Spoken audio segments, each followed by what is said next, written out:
ஓம் முருகா போற்றி போற்றி. என் அன்பு குழந்தையே, இன்று துவங்கிய நல்ல நாளில் இதை நீ கேட்டு முடித்த 30 நிமிடத்தில் உன்னை தேடி நல்ல செய்தி வரும். இது உன் முருகனின் சத்திய வாக்கு. நான் தரும் வரங்களை பெற்று சந்தோஷமாக இருக்கப் போகிறாய். என் முருகன் என்ன செய்தாலும் என்னுடைய நன்மைக்காகவே செய்கிறார் என்று உனக்கு தெரியும். நான் செய்யும் ஒவ்வொரு செயலும் உன்னை நல்வழிப்படுத்தத்தான் என்று என்னையே முழுமையாக நம்பிக்கொண்டிருக்கும் உனக்கு நல்லது நடக்கச் செய்ய போய் விடுகிறேன். கெட்டது நடக்க உன் முருகன் விட்டு விடுவேனா என்ன? கெட்டது நடப்பது போலவும், பிரச்சனைகள் உன்னை சூழ்ந்து கொள்வது போலவும், கஷ்டங்கள் மட்டுமே உன்னுடைய வாழ்க்கை முழுவதும் நிரம்பியிருக்கு என்று உனக்கு தோன்றினாலும், இறுதி நொடியிலாவது என்னுடைய பிள்ளைகளை நான் காப்பாற்றி விடுவேன். சொல்ல முடியாத வேதனையில், துயரத்தில் இப்போது நீ தவித்து கொண்டிருக்கிறாய் என்பது எனக்கு தெரியும். ஆனால் இதுவும் கடந்து போகும் என்றுதான் நான் சொல்வேன். உன்னுடைய வேதனைகளும் சரி, கஷ்டங்களும் சரி, பிரச்சனைகள் என்றாலும் சரி, துன்பங்கள் என்றாலும் சரி, அனைத்தும் மறைந்து மகிழ்ச்சி காணும் நாள் இன்றைய நாள்தான். இக்கட்டான சூழ்நிலையில் யார் உனக்கு என்ன செய்தார்கள் என்று நினைப்பதை விட, மற்றவங்களோட துயரத்தில் உன்னால் யாருக்கு என்ன செய்ய முடியும் என்பதை மட்டும்தான் நீ முருகனின் பிள்ளை நீ நினைக்கணும். ஆறுதலான வார்த்தை கூட அடிமட்ட மனதை திறந்து வைத்துவிடும். மற்றவங்களோட துன்பத்தில் வருத்தப்படும் மனங்கள் என்று எனக்கு தெரியாதா? நீ கவலையில் இருப்பதால், கஷ்டத்தில் இருப்பதால், பிரச்சனைகளில் இருப்பதால் உன்னை சுற்றியுள்ளவர்கள் இதுதான் சமயம் என்று உன்னை காயப்படுத்தி கொண்டிருக்கிறார்கள். யாரையும் காயப்படுத்தக்கூடாது என்று நினைக்கும் உன் மனமே ஏதாவது ஒரு சமயங்களில் அவர்களை காயப்படுத்தி விடுகிறது. அவ்வாறு செய்யாதே. நீ முருகனின் பிள்ளை. நீ வாழும் வாழ்க்கை உன்னுடையது.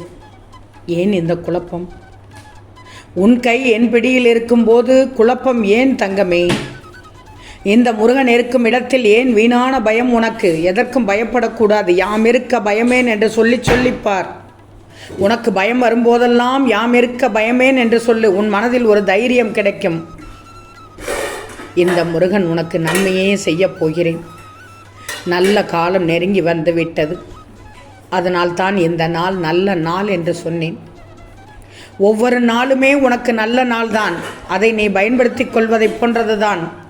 இந்த சூழ்நிலையில் நீயோ கலங்கி கொண்டிருக்கிறாய். கலங்கக்கூடாது. அதனால்தான் உன் முருகன் வந்து உனக்கு வாக்கு கொடுக்க வந்தேன். என் பிள்ளையை கலகுலப்போட்ட வந்தேன். நல்லது நடக்கப் போகிறது. அதனால் மகிழ்வோடு இருக்கப் போகிறாய். ஒரு உண்மையை மட்டும் தெரிஞ்சுக்கோ. எப்போது நீ என்னை தேடினாயோ அப்போதே உன் கண்முன்னால் உன் முருகன் அமர்ந்து விட்டேன். நீ கேட்டதை கேட்டபடி கொடுக்கும் நல்ல நாள் என்று.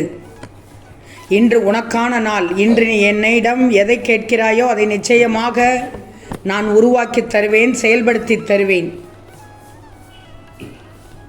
உன் வேண்டுதல்களில் முக்கியமான ஒன்றை தேர்ந்தெடுத்து வைத்துக்கொள். என்ன வேண்டுமோ இன்றே இப்போதே கேள். நிச்சயம் இன்னும் 30 நிமிடத்தில் நிச்சயமாக பலிக்கும், நிச்சயமாக கிடைக்கும்.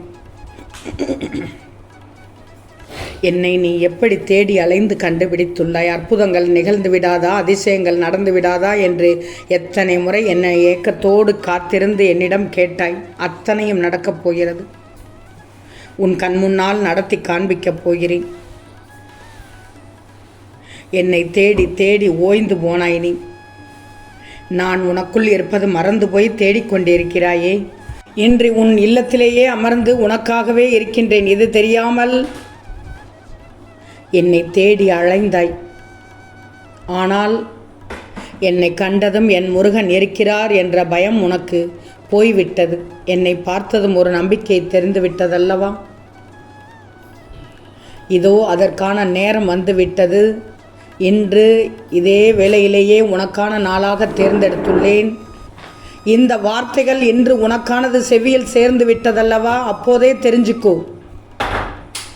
நான் உனக்கானதை 30 நிமிடத்திற்குள் செய்து காண்பிக்கப் போகிறேன் என்று. உன் கோரிக்கைகள் முடித்து வைத்ததற்காக நன்றியை மட்டும் என்று சொல்லிவிடுவாய். நீ என்னிடம் நன்றியை கூற அதை நான் ஏற்றுக்கொள்ளும் வண்ணம் உனக்கான செயல்முறையை வழி நடத்துவேன். நம்பிக்கையோடு இருக்கணும். நம்பிக்கையோடு இருந்தால் நல்லதே நடக்கும். நீ உன் மனதில் நினைத்து கொண்டிருக்கும் பிரார்த்தனையை நான் உனக்கு கூடிய விரைவில் நடத்தி தருவேன். வேல் பிடித்து காப்பவன் நான். உனக்கு என்றும் உறுதுணையாக இருப்பேன். உன்னுடைய தகுதியை மட்டும் நீ உயர்த்தி கொண்டே இருக்கணும். உன்னை விட்டு யார் விலகினாலும் அது அவர்களுக்கு பலவீனமாகவும் இழப்பாகவும் இருக்கணும்.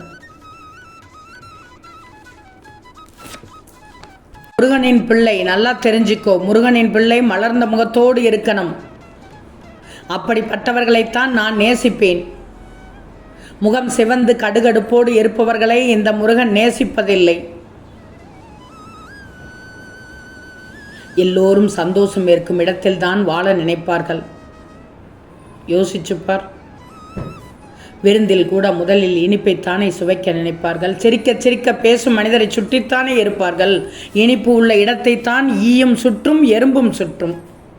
சந்தோஷம் இருக்கும் இடத்தில் வாழ நினைக்கும் நீ இருக்கும் இடத்தில் சந்தோஷத்தை உண்டாக்க பழகு. முருகனின் பிள்ளை என்று நீ தனித்துவமாக தெரியணும். உன் வாழ்க்கை அப்பத்தான் நிறைவாக இருக்கும். சந்தோஷத்தை பகிர்ந்துக்கோ. அர்த்தம் நிறைந்ததாக இருக்கும். சிலரிடம் செல்வம் இல்லை என்றால் பணம் சம்பாதிப்பது ஒன்றே தங்களுடைய வாழ்வின் முக்கிய வேலை என்பது போல் தீவிரமாக அந்த பணத்தேடலில் இருப்பார்கள். சிலருக்கு அன்பை தேவைப்படுவது என்றால் அது மட்டுமே வாழ்க்கையின் மிக முக்கிய தீர்வு என்பது போல் அன்பை தேடுவார்கள்.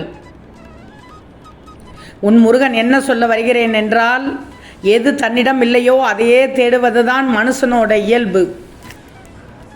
தன்னிடம் இல்லாததை தேடுவதையே ஆன்மீகம் என்று பலரும் நினைக்கிறார்கள். இப்படி கேட்டுக்கொண்டே போனால் அதற்கு எல்லையே இல்லாமல் போகுமே. உன்னிடம் இருப்பது மிக குறைவு. உன்னிடம் இல்லாததை கேட்க ஆரம்பித்தால் 1000 ஆண்டுகள் ஆனாலும் போதாது. ஆசைக்கு எல்லை இல்லையே. எதையும் தேடவில்லை என்றால் எங்குமே செல்ல வேண்டியதில்லை. ஏதோ ஒன்றை தேடுவதும் அதை தொடர்ந்து போவதுமே மற்றவங்களுக்கு வாழ்க்கையாகிவிட்டது. காலத்திற்கேற்ப தேடுகின்ற பொருட்கள் மாறலாம். ஒரு காலத்தில் பணத்தை தேடுவதும் இன்னொரு காலத்தில் நல்ல வேலையை தேடுவதும், இப்படி தேடுகின்ற விஷயங்கள் மாறுமே தவிர உன் வாழ்க்கை நிலை மாறாது. நான் சொல்வதை எல்லாம் கேட்டுக்கோ. உன் முருகன் இறுதியாக என்ன சொல்ல வருகிறேன் என்றால், இதையெல்லாம் தேடி போய் அலைந்து வாழ்க்கையை விட்டு விடாதே. நான் சொல்வதை கேட்டாய்தானே? வாழ்க்கையே சந்தோஷத்தை தேடுவதாகத்தான் இருக்கிறது. வருத்தமாக இருக்கிற போது நீ செய்வதை விட சந்தோஷமான சூழ்நிலையில் இருக்கும்போது உற்சாகத்தின் காரணமாக அதிகமாக வேலை செய்கிறாய், உழைக்கிறாய்.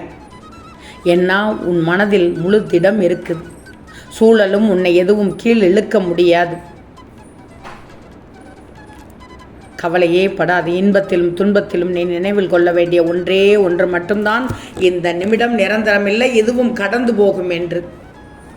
இன்னும் ஒன்றை உன் முருகன் சொல்கிறேன் கேள். அழுகின்ற வினாடியும் சிரிக்கின்ற நிமிடங்களும் உன்னுடைய வாழ்க்கை என்ற கால கடிகாரத்தில் நிரந்தரமாக இருக்காது, இருக்கப் போவதும் இல்லை. ஆனாலும் சந்தோஷத்தை விட சஞ்சலத்தில் தான் அதிகம் உன் மனம் கிடந்து அடிச்சுக்கிடுது. யோசிச்சுப்பார். மலர்கள் அழுகிறதா?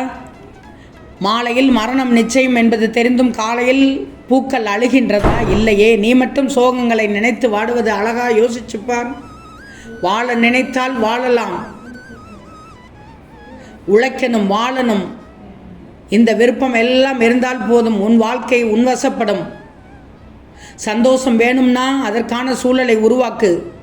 சந்தோஷம் எங்குமே இல்லை, அது உன்னட்டத்தான் இருக்குது. அதை உனக்குள் கொண்டு வரும் திறமை கூட உன்னிடம்தான் இருக்குது. இதை உணர்ந்தால் சந்தோஷம் உன் வாழ்க்கையில் நிச்சயம். ஓம் முருகா போற்றி போற்றி.